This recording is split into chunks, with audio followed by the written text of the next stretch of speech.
Hey everybody, what is going on? I hope you're all doing well and welcome to another tutorial video. In this video, I'll be explaining to you guys how you can write your own journal in Notion, and let's get right into it. First and foremost, Notion is an application which you can use for various different purposes. You can use it to make templates of several kinds in which you can either write code, write your own documents, write a journal, write a book, use it to make a calendar or a to-do list, task list, whatever you want. It is a very helpful tool which you can use in your day-to-day life to write down things that you might forget.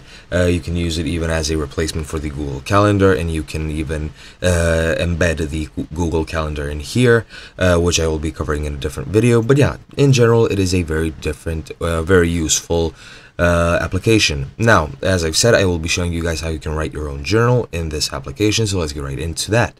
As you can see here at the left hand side of my screen, you can see this sort of main menu.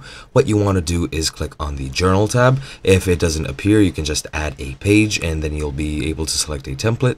Once you do, just select the journal template and you will get something like this.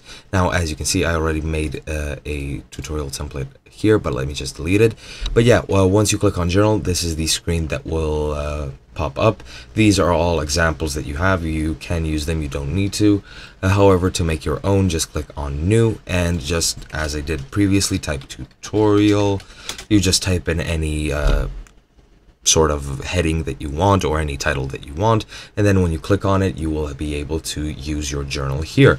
You can put any tags you would like. You can just choose empty, you can choose a new template, you can choose daily entry, and then it'll put you put your tags at daily, and you will get this sort of preset of items, which I will delete. And now you can just write whatever you want, and after you write it, it'll automatically be saved. No need to save it yourself. If you want to preview it in full screen or just make it full screen, just click on these arrows and now you can do whatever you want. But yeah, that's been about it. I hope you guys enjoyed, and I'll be seeing you guys in another video.